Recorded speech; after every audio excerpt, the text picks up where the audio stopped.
all know that pregnant women should definitely not be smoking. But if me or anyone else can't stop you, at least take some vitamin C if you're going to do it. Happy When Wellness. Interestingly, they did a trial on pregnant smokers to see if vitamin C supplementation could improve health outcomes, respiratory health outcomes in their children months and years down the road. Now, the original trial assessed the effects of smoking and vitamin C supplementation on these infants' lung function at a year out. But they did a follow-up trial now where they assessed their lung function at 5 years old. What they did was they gave half of the women 500 milligrams of vitamin C per day. They gave the control group nothing. And they had the vitamin C every day from weeks 13 to 22 of gestation. So it wasn't during the whole pregnancy, but it was for a good chunk of it.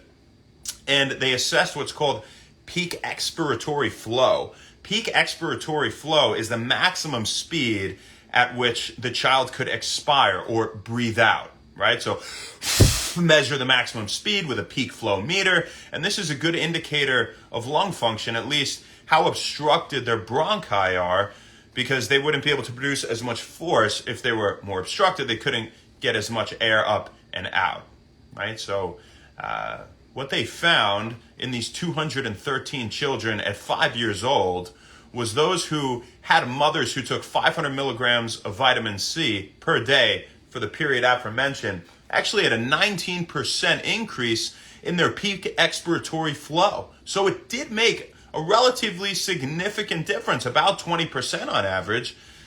Pretty neat stuff. Now, we definitely don't recommend smoking in general, and we sure as shit don't recommend it if you're pregnant. It's like awful to do, or drink, right?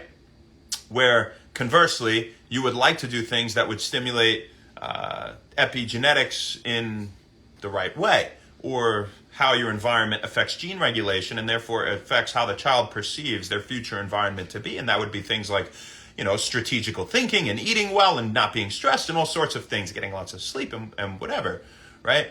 But if you're going to smoke, people, at least take some goddamn vitamin C. That's what we got for you guys today. I thought it was pretty interesting. Why did vitamin C do this? Well, vitamin C acts as an antioxidant, right? It's not just a coenzyme in reactions, it acts as an antioxidant, and it can help to reduce oxidative damage to the lungs, right? So if you're a general smoker, maybe you should be taking vitamin C as well. So that's what we got for you guys. Have a great day today, and happy When Wellness. Let's see who we got on here.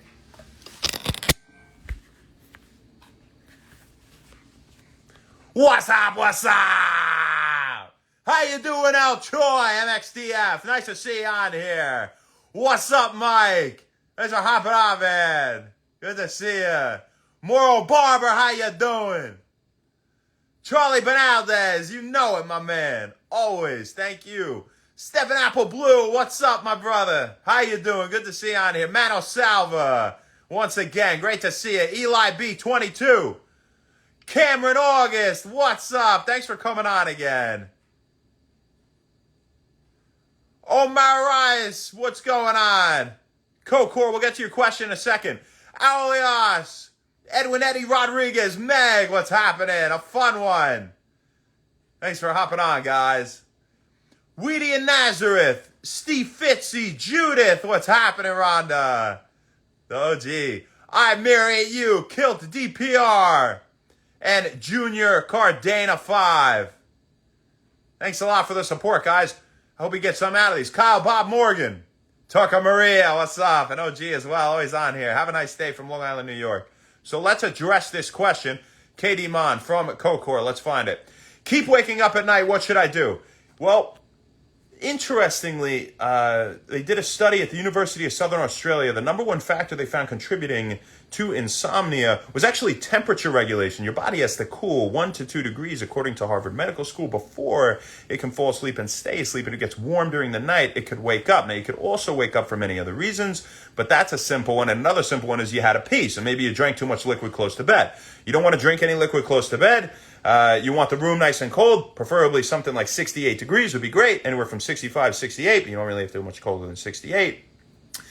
And don't look at any blue light before bed, right? Don't look at any blue light. It tricks your mind, your diurnal rhythm, circadian rhythm, aka, to telling you it's daytime, right? And your body wants to be awake.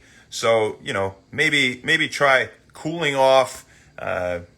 Drink your water earlier in the day. You can have a glass by the bed, obviously, but don't chug a bunch of water before you're going to go to bed. And I don't know the exact reason why you're waking up, but whether you're waking up uncomfortable or to have to pee, you can make that decision and probably see what's one of the major factors here. And if you can't fall asleep, right, you don't have trouble falling asleep, you're getting up at night.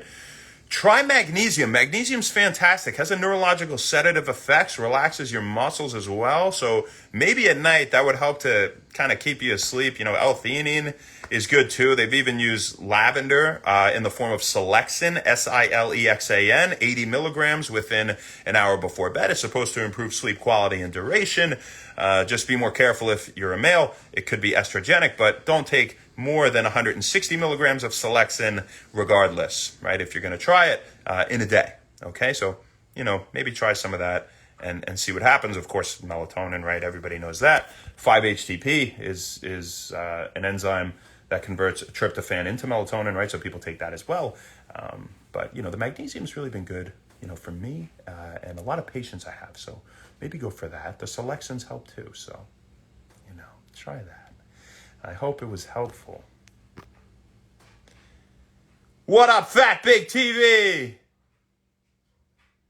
All right, awesome. Good, I'm glad. Go for it. Let me know how it goes. Let me know if it works for you. All right.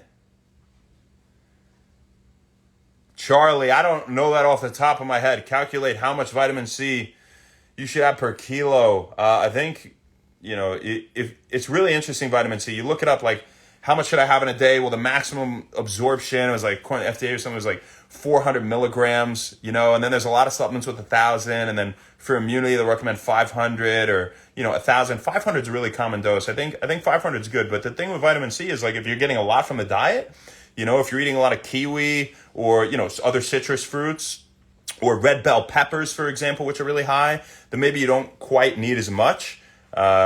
But, berries have vitamin C, things like that too. But, I take about 500 a day. Yeah, so. The real Chris Lubin, what's up? Hey, you got it. My pleasure. Darudo, what's happening? Have a great night, guys. Thanks a lot. Happy Saturday. Happy Wend Wellness. We'll see you tomorrow.